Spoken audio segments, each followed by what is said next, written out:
अस्सलाम वालेकुम। यासीन आपके साथ हाजिर है इस मॉर्निंग ब्रीफिंग में। आज इस हफ्ते का थर्ड वर्किंग डे है। आज बरोज़ बुध वेडनेसडे और डेट है आज 9 नवंबर। सबसे पहले तो हम एक कंडोलेंस मैसेज हमारी तरफ से जाना चाहिए और बहुत बड़ी शख्सियत रहे मिस्टर सिराज कासिम तेली साहब। कल उनका दुबई में हार्ट अटैक हुआ, हार्ट फेल हो गया, उनका इंतकाल हो गया और सिंपली चेस्ट इन्फेक्शन और वो इस सांस लेने का जो उनको तकलीफ़ थी उसकी वजह से वो आज हमारे साथ मौजूद नहीं।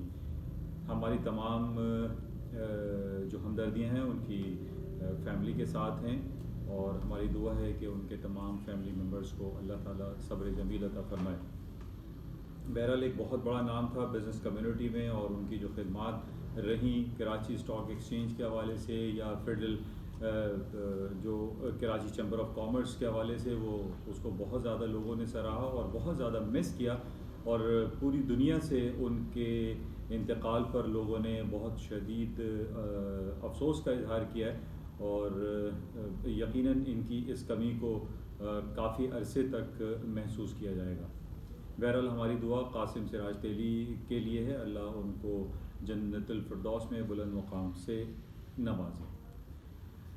इसके साथ ही आज जो मार्केट के हवाले से जो सूरत हाल हमारे सामने है वो ख़ास तौर पर जो Pakistan stock exchange KSE 100 index आज थोड़ा सा नॉर्मल है। मार्केट में कोई ख़ास मूव नहीं है। उसकी वजह हम ये कह सकते हैं कि सिराज कासिम तेली साहब के इंतकाल के बायस लोगों में ज़ाहिर है बिज़नेस एक्टिविटी का वो रुझान आज नहीं पाया जा रहा जो कि नॉर्मल डेज़ में हम देख रहे थे और पिछले 4-5 दिनों से कराची स्टॉक एक्सचेंज बहुत अच्छा परफॉर्म कर रही थी और 500,000 पॉइंट डेली बेसिस पे मार्केट में प्लस मूव आ रही थी। लेकिन आज हम ये देख रहे हैं कि मार्केट में वॉल्यूम थोड़ा सा कम है।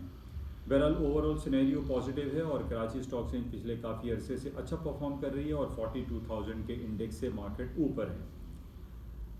और इसके साथ ही जो हमारे पास इंपॉर्टेंट खबरें चल रही हैं वो वैक्सीन के हवाले से उसके ज़ाहिर पॉजिटिव इफेक्ट जिस तरीके से पूरी दुनिया और ख़ासतौर पे बरतानिया और अमेरिका की स्टॉक मार्केट पर पड़ रहे हैं उसका पॉजिटिव इफेक्ट कहीं ना कहीं हमारी पाकिस्तान स्टॉक एक्सचेंज पर भी आया और बहुत सारी कंपनीज अब हमारे सामने आ रही हैं जो कि फाइज़र और एन बायोटेक के बाद बहुत फ्रंट लाइन पर आ रही हैं। और आज हमारे पास जो खबर है वो साइनोफार्म जो चाइना की कंपनी है, फार्मास्यूटिकल कंपनी है, उसने भी वैक्सीन बना ली है और उसने 86% इसके पॉजिटिव जो रिजल्ट्स हैं उसका उसने क्लेम किया है। ये बिल्कुल वैसे ही जैसे 96 और 95% का क्लेम किया था फाइज़र और एन बायोटेक ने, इसी तरीके से साइनोफार्म है और बहुत सारी कंपनीज हमारे सामने आ रही हैं। पिछले दिनों हमारे पास मॉडर्ना थी और उसके अलावा पाकिस्तान में सरले है और दुनिया में बेतहाशा कंपनीज हैं जो कि सर जोड़ कर बैठी हुई हैं और इस कोरोना वायरस पैंडेमिक के हवाले से जो वैक्सीन के जो बनाने का सिलसिला है वो भरपूर अंदाज में जारी है। और इन्हीं बेसिस पे हम ये देख रहे हैं कि पूरी दुनिया की जो स्टॉक मार्केट है और ख़ास तौर पे अमेरिका की जो S&P, डाउ जोन्स और नेस्डैक हैं वो तारीख़ की बुलंद तरीन सतहों पर चलती चली जा रही हैं। कल रात को भी अमेरिका की जो नेस्डैक मार्केट है और S&P इन्होंने अपनी तारीख नई रकम की, इवन डाउ जोन्स ने भी, और इस वक्त भी मामला कुछ बरक्स नहीं और स्टॉक मार्केटें अपने हाई पे हाई बनाती चली जा रही हैं और उसकी वजह सिर्फ और सिर्फ वैक्सीन की कामयाबी है।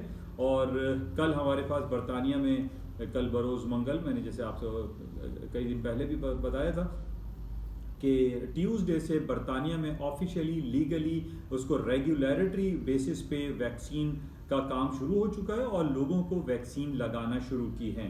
कल एक 90 ईयर्स ओल्ड एक खातून को वहाँ सबसे पहली वैक्सीन लगाई गई। अब बहरहाल उसको एक ये क्लिनिकल ट्रायल होता है और इस क्लिनिकल ट्रायल कि ज़ाहिर है 15 और 20 डेज़ के बाद इन खातून को चेक किया जाएगा कि आया इनकी वैक्सीन कहाँ तक कामयाब है। बहरहाल बहुत ज़्यादा दावे किए जा रहे हैं और बहुत सारी कंपनियां सामने आ रही हैं और वो ये कह रही हैं कि वैक्सीन जो है उन्होंने तैयार कर ली हैं। कुछ ये क्लेम कर रहे हैं कि वो 100% है, कोई कहता है 90% है। बहरहाल ये ओवरऑल अगर हम सिनेरियो चेक करते हैं तो ये पॉजिटिव है और इसी पॉजिटिविटी की वजह से हमारे सामने अमेरिका की स्टॉक तारीख की बुलंदियों पर डेली बेसिस पे उसको क्रॉस करती चली जा रही हैं।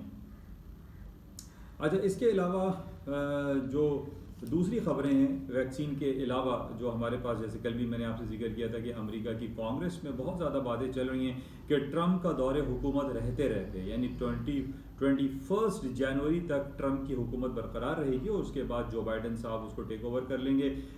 बातें ये हो रही हैं कि जनाब वैक्सीन तो बन गई है, लेकिन वैक्सीन का एक जो दूसरा इशू कल मैंने आपसे जिक्र किया था कि उसकी अवेलेबिलिटी का इशू है।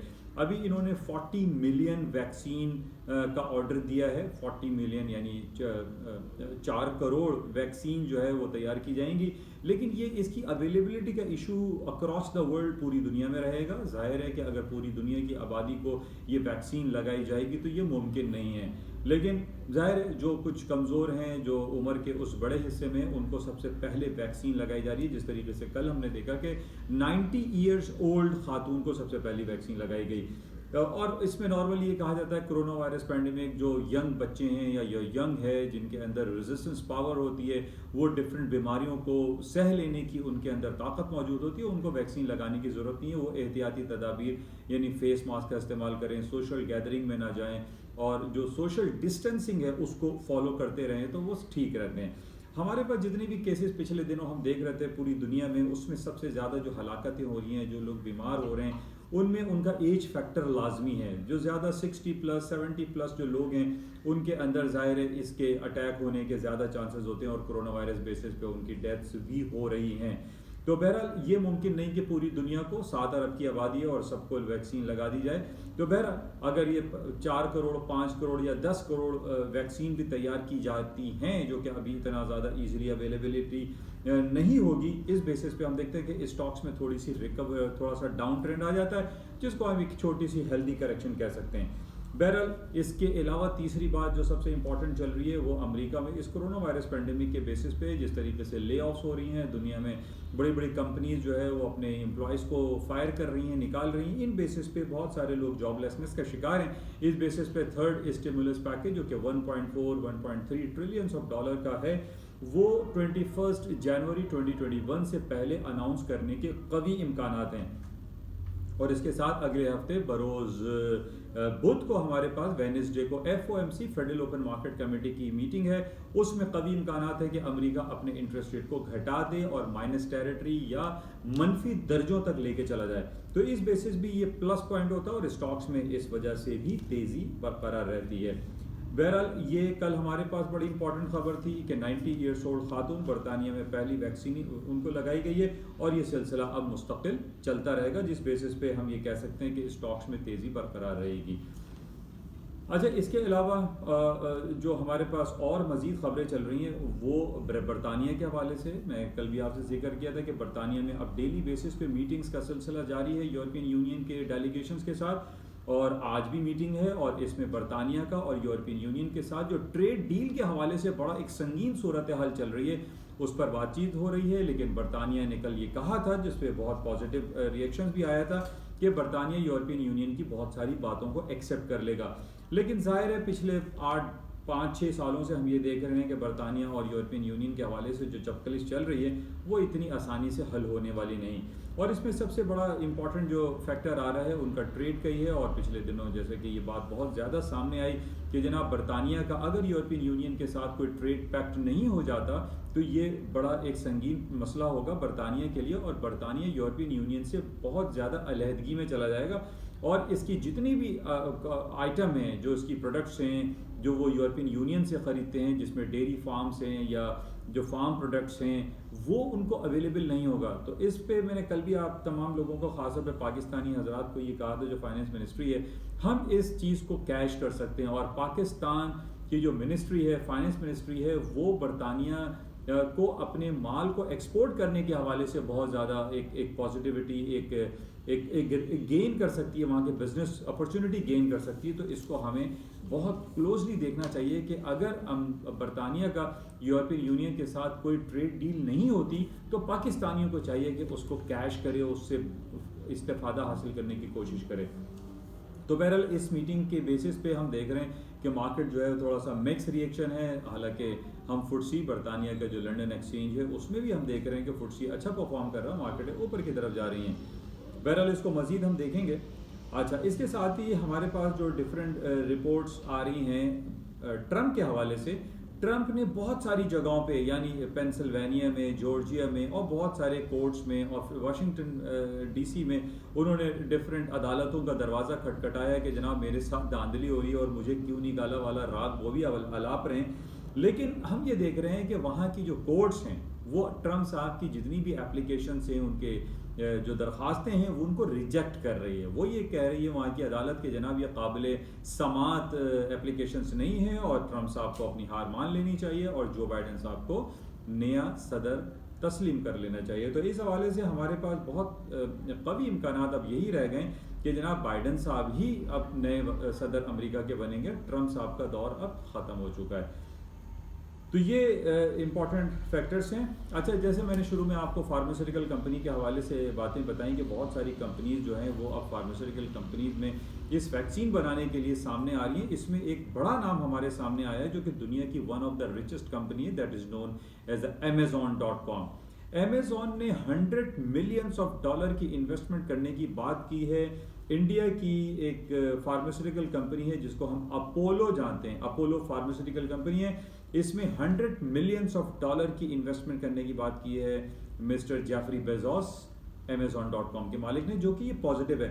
अब ये देखिए, मैं काफ़ी अरसे से आपसे यही बता रहा हूँ कि हमारे पास जितनी खबरें हैं जो भी हम कंपाइल कर रहे होते हैं उसमें हमें मुस्बत असरात ज़्यादा दिखाई देते हैं और इसी पॉजिटिविटी फैक्टर की वजह से आप देख लीजिए आपके सामने पूरी दुनिया की स्टॉक मार्केट है। ख़ास तौर पे अमेरिका की जो स्टॉक मार्केटें हैं वो तो उन्होंने तो एक तहिया कर लिया कि जनाब इसको नीचे आना ही नहीं है और मार्केटें हाई पे हाई बनाती चली जा रही हैं। मैंने कल भी आपसे कहा था कि नेस्डैक को ही आपसे ले लीजिए, आज से 3 से 4 साल पहले ये हाफ पे चलता था, यानी 5,500 और 6,000 के इंडेक्स पे स्टॉक चलते थे। आज ये 12,600 12,700 के इंडेक्स पे खड़ा हुआ है, यानी 2 और 2.5 साल के अंदर ये मोर देन डबल हो चुका है। तो ये सूरत हाल अगर हम इसको देखते हैं तो हमारे सामने मजीद पॉजिटिविटी दिखाई दे रही है। हमें कहीं ऐसी खबरें नज़र नहीं आ रही कि जनाब जो है बाज़ारों में मंदी आ जाएगी और स्टॉक मार्केटें क्रैश हो जाएंगी। ये खबरें हमारे पास नहीं हैं। अगले हफ्ते FOMC की मीटिंग है, उसके भी जो इशारे हमें मिल रहे हैं उसमें ये कहा जा रहा है कि ट्रंप के रहते रहते अमेरिका का इंटरेस्ट रेट मनफी दर्जों तक चला जाएगा, जो कि स्टॉक्स के लिए पॉजिटिव है और इसी वजह से स्टॉक्स में तेज़ी आ रही है। इसके अलावा गोल्ड की कीमतें आपके सामने हैं। कल तकरीबन इसने 1875 का हाई किया था, अभी भी इसमें पोटेंशियल मौजूद है, गोल्ड की कीमतें ऊपर जा सकती हैं। तेल की कीमतें मैंने $44 आपको कह रखा है, 4350 के नीचे के स्टॉप प्लेस करके बाय करें। तेल की कीमतें ऊपर ही जाएंगी। सऊदी अरब और इसराइल अंदर खाने में दोस्त बन चुके हैं और इन बेसिस पे हम ये देख रहे हैं कि तेल की कीमतें ऊपर ही रहेंगी। ऑन द टेक्निकल बेसिस भी आप जाके देखिए कि ग्राफ में $44 बड़ा इंपॉर्टेंट एक रेजिस्टेंस लेवल था जो कि इसने तोड़ दिया, अब 44 इसका सपोर्ट बन गया है, तो इसको भी आप जहन में रखें।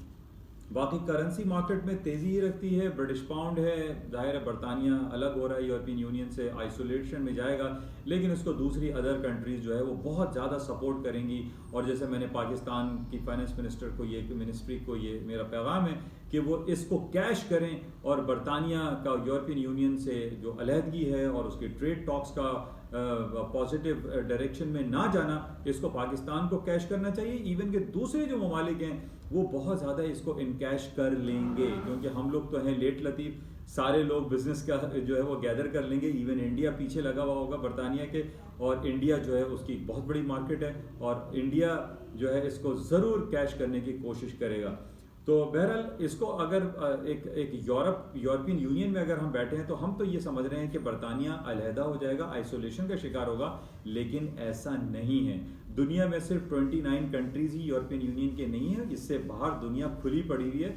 बरतानिया जो है वो इंडिया है, पाकिस्तान, बांग्लादेश, जापान, चाइना भरी पड़ी हुई है मार्केट, और बरतानिया वहाँ से अपने बिजनेस को कंटिन्यू कर सकता है। तो बहरहाल इसको हमें देखना पड़ेगा। तो ये तमाम सूरत हाल थी, और आज के लिए जो इम्पोर्टेंट हमारे पास जो एक सैड न्यूज़ थी वो सिराज कासिम तेली साहब की के इंतकाल के हवाले से थी। हमारी दुआएं उनके साथ हैं, उनकी फैमिली के साथ हैं। इजाज़त चाहूँगा और जाते हुए आपसे यही रिक्वेस्ट कि इस YouTube चैनल को प्लीज़ लाइक करें, सब्सक्राइब करें विद बेल आइकन, और इसको ज़्यादा से ज़्यादा शेयर करें। Thank you. खुदा हाफ़िज़।